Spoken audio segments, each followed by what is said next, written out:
اعوذ باللہ من الشیطان الرجیم بسم اللہ الرحمن الرحیم۔ عزیز طلبہ، الحمدللہ ہم نے احادیث کا سلسلہ ختم کر دیا اور وہ بخیریت اختتام کو پہنچ گیا۔ اب ہم موضوعاتی مطالعہ سے ابتدا کریں گے آگے سبق کا۔ موضوعاتی مطالعہ کو ذرا جان لیجئے۔ موضوعاتی مطالعہ یعنی کسی ایک موضوع کے بارے میں بحث کرنا، اس کے بارے میں جاننا۔ جیسے کہ اس کا پہلا سبق ہے قرآن مجید، تو قرآن مجید کیا چیز ہے، اس کی تعریف کیا ہے، کیا کیا باتیں ہیں اس کے بارے میں جاننا۔ اور یہاں پر جو اب کتاب میں لکھا ہوا ہے جیسے کہ قرآن مجید کا تعارف، قرآن مجید کی حفاظت، اور اسی طرح قرآن پاک کے فضائل جتنے بھی ہیں ان سب کے بارے میں مختصراً عرض کرنا۔ اب یہاں سے ہم اس کی ابتدا کریں گے اور پورا سبق نہیں پڑھ سکتے، جو سوالات ہیں اس سوالات کو حل کرنے کی کوشش کریں گے اور اسی طریقے سے آپ نے یاد بھی کرنا ہے۔ اب ہم آتے ہیں مشق کی طرف۔ تو قرآن مجید جو پہلا سبق ہے اور اس میں جو پہلا سوال ہے، سوال نمبر 1، قرآن مجید کا تعارف بیان کیجئے۔ تو قرآن مجید کے بارے میں ہم جانیں گے کہ قرآن مجید کیا ہے اور کس طرح قرآن پاک نازل ہوا، کتنے پارے ہیں، اس میں کتنی صورتیں ہیں، اور یہ قرآن پاک پچھلی کتابوں کی تصدیق کرتا ہے وغیرہ وغیرہ۔ اس کے بارے میں ہم تفصیل سے انشاءاللہ اب پڑھیں گے۔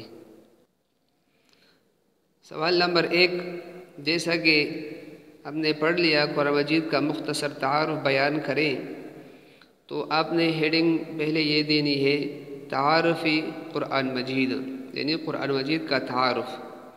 پہلے ہم آتے ہیں قرآن پاک کا معنی جانتے ہیں۔ قرآن پاک کا معنی کیا ہے؟ تو وہ چیز جو بار بار پڑھی جائے، وہ چیز جو بار بار پڑھی جائے اسے قرآن کہتے ہیں، اور تقریباً دنیا میں اکثریت اسی کلام کے پڑھنے والے سب سے زیادہ ہیں۔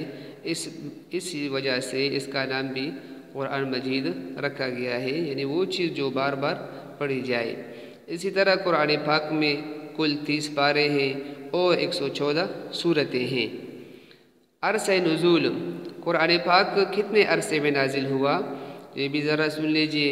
قرآن پاک وہ مقدس کتاب ہے جو اللہ تعالیٰ نے حضرت جبرائیل علیہ السلام کے ذریعے حضرت محمد صلی اللہ علیہ وآلہ وسلم پر تقریباً 23 سال کے عرصے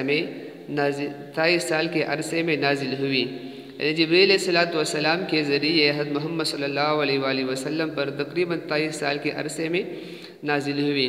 تو یہ تو قرآن پاک کا نزول تھا مختصراً۔ اب جیسا کہ کتاب میں بھی لکھا ہوا ہے، یہ آپ نے ہیڈنگ دینی ہے آسمانی کتابوں کی تصدیق۔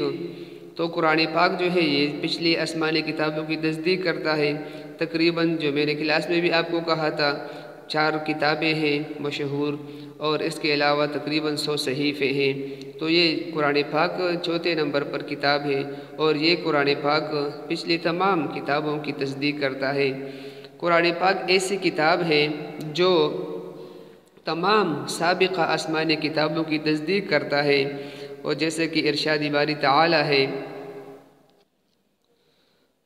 اعوذ باللہ من الشیطان الرجیم بسم اللہ الرحمن الرحیم وَأَنزَلْنَا إِلَيْكَ الْكِتَابَ بِالْحَقِّ مُصَدِّقًا لِمَا بَيْنَ يَدَيْهِ مِنَ الْكِتَابِ وَمُهَيْمِنًا عَلَيْهِ۔ ترجمہ دیکھیے ذرا، اور تمہاری طرف ہم نے یہ کتاب نازل کی ہے جو حق لے کر آئی ہے۔ اس سے پہلے جو آسمانی کتابیں آئیں ان کی تصدیق کرتا ہے، اور ان کی محافظ اور نگہبان کتاب ہے۔ تو پچھلی جتنی بھی کتابیں ہیں ان کتابوں میں جو کچھ بیان ہوا ہے اور جو ان کتابوں میں رہ چکا تھا، قرآن پاک نے ان سب کی تصدیق کی ہے۔ اسی وجہ سے یہ مہیمنن کا لفظ ذکر کیا گیا ہے۔ قرآن پاک رہنما کتاب ہے۔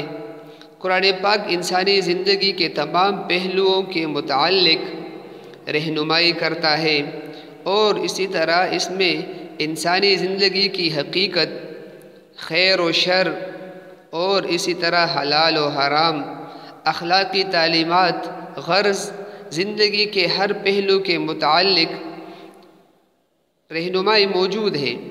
قرآن پاک انسان کی انفرادی زندگی، اسی طرح اس کے اجتماعی اور معاشرتی زندگی، اجتماعی اور معاشرتی حقوق اور فرائض، اس کے علاوہ معاشی اور اقتصادی امور کے متعلق بنیادی ہدایات، سیاسی اور بین الاقوامی معاملات میں اخلاقی طریقوں کے متعلق جامع تعلیمات پیش کرتا ہے۔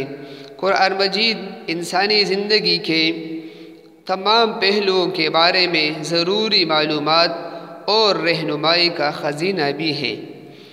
اس کے علاوہ قرآن مجید میں وہ تمام باتیں موجود ہیں جن کا جاننا انسان کے لیے ضروری ہے۔ تو عزیز طلبہ، یہاں تک آپ نے بالکل اسی طریقے سے یہ سوال یاد کرنا ہے۔ دیکھیے ذرا تمام سوال نظر آ رہا ہے۔ اور عزیز طلبہ، ہمیں بھی چاہیے کہ ہم قرآن پاک کی تلاوت کریں، قرآن مجید کو ترجمہ اور تفسیر، قرآن مجید کی ترجمہ اور تفسیر کر کے ہم اس کو سمجھیں اور اس کے مطابق ہم عمل کریں تو ہمارے لیے دنیاوی فائدہ بھی ہے اور اخروی فائدہ بھی ہے۔ تو ہمیں چاہیے کہ ہم روزانہ کے اعتبار سے اور روزانہ قرآن پاک کی تلاوت کریں، اور قرآن پاک کے جو اثرات ہیں، قرآن پاک کے جو ہدایات ہیں، وہ ہمیں پہنچے اور ہم اس کے مطابق زندگی گزاریں، اور اس کے مطابق ہم اپنے آپ کو بھی صحیح کر دیں۔ اس کے علاوہ جو ہمارے ماتحت ہیں، ہمارے چھوٹے بھائی ہیں، جو ہم اس کو کہہ سکتے ہیں کوئی بات کہ یہ آپ نے یہ کام اس طریقے سے کرنا ہے، وہ بھی ہمارے ساتھ ساتھ صحیح ہو جائیں اور قرآن پاک پر عمل کرنے والے بن جائیں۔ آئندہ سوال انشاءاللہ اگلی ویڈیو میں آئے گا۔